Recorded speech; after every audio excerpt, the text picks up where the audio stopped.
तो हेलो प्यारे बच्चों, कैसे हैं आप सब। तो देखिए आज हम लोग पढ़ने वाले हैं ये बहुपद का ये प्रश्न है जो कि बोर्ड एग्जाम के लिए बहुत बहुत ही महत्वपूर्ण है।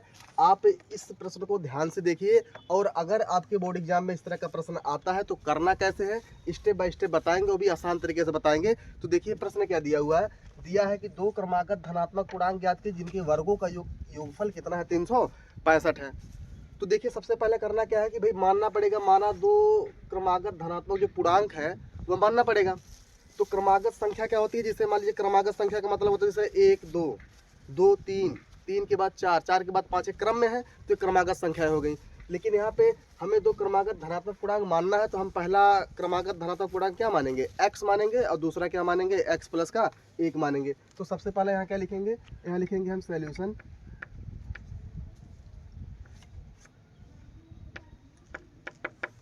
लिखेंगे माना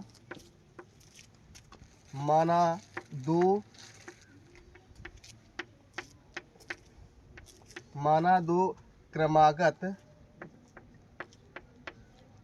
धनात्मक पूर्णांक। माना दो क्रमागत धनात्मक जो पूर्णांक है वो हमारा क्या है, एक क्या है x है, दूसरा क्या है x कामा x प्लस में क्या है 1 है। इस तरह से दो क्रमागत धनात्मक पूर्णांक हो गया।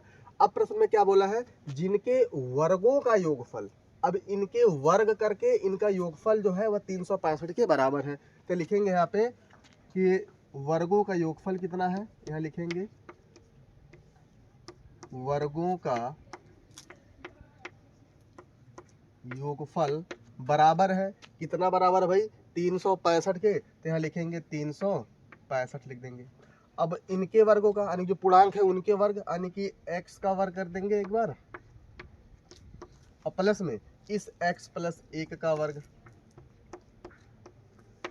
इनके वर्गों का योगफल कितना है, 365। अब ध्यान से देखिए क्या करेंगे भाई, x का वर्ग करेंगे तो क्या हो जाएगा x स्क्वायर प्लस में। अब ध्यान से देखिए यह है जो है x प्लस 1 दिया है, इसको क्या मानना है a प्लस बी।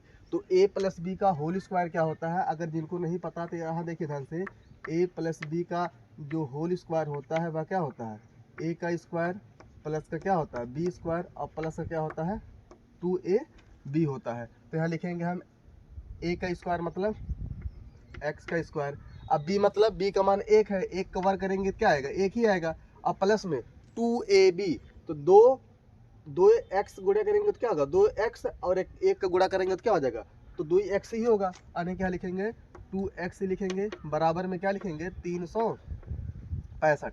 अब ध्यान से देखिए एक्स स्क्वायर और एक्स स्क्वायर कितना हो जाएगा 2x स्क्वायर, और प्लस में यहाँ कितना है 2x और प्लस का 1। अब 365 जो है उस तरफ जाएगा तो प्लस का उधर जाएगा तो किसका हो जाएगा माइनस का। 365 बराबर है क्या बचेगा 0। अब यहाँ देखिए ध्यान से 2x स्क्वायर और प्लस का 2x ऐसे रहेगा। अब 365 में से प्लस का 1 जाएगा, यानी कि माइनस का 365 में से प्लस का 1 जब जाएगा तो क्या बचेगा माइनस का 364, अब बराबर किसके होगा 0 के।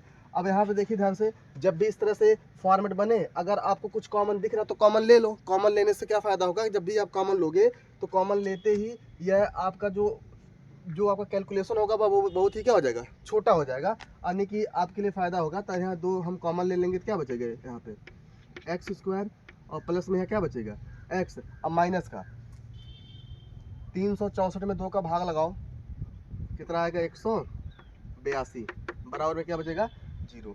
अब ये 0 जो है 2 जो है गुणे में है, 0 की तरफ आएगा भाग में होगा, तो 0/2, 2 से 0 में भाग देंगे 0 ही हो जाएगा। इसका मतलब डायरेक्ट उसको हम लिख सकते हैं क्या एक्स स्क्वायर और प्लस में एक्स माइनस का 182 बराबर में 0। अब यहाँ से क्या करना ध्यान से देखिए, अब यहाँ से क्या करना है, यहाँ सबको पता है कि भाई इसका और इसका क्या कराओ, यानी कि पहले और अंतिम पद का गुणा कराओ और बीच वाला तोड़ के लाना रहता है।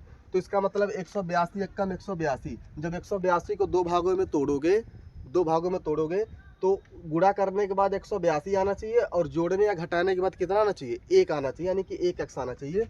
तो कैसे होगा, तो ध्यान से देखिएगा एक्स स्क्वायर ऐसे रहेगा।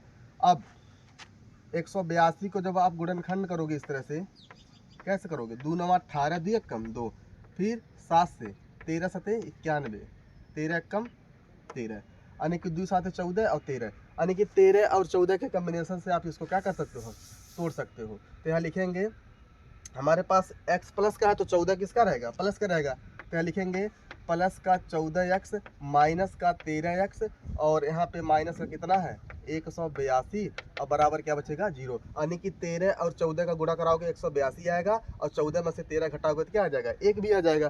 तो इस तरह से हो जाएगा। अब यहाँ से देखिए ध्यान से, यहाँ पे 2 का क्या बनता है, जोड़ा बनता है। यानी कि इस वाले जोड़े में कितना कॉमन है, x कॉमन है तो क्या हो जाएगा, x बचेगा। यहाँ पे x 2 बार है, एक बार निकालोगे तो x बचेगा और प्लस में 14x में से अगर x निकालोगे क्या बचेगा, 14 बचेगा।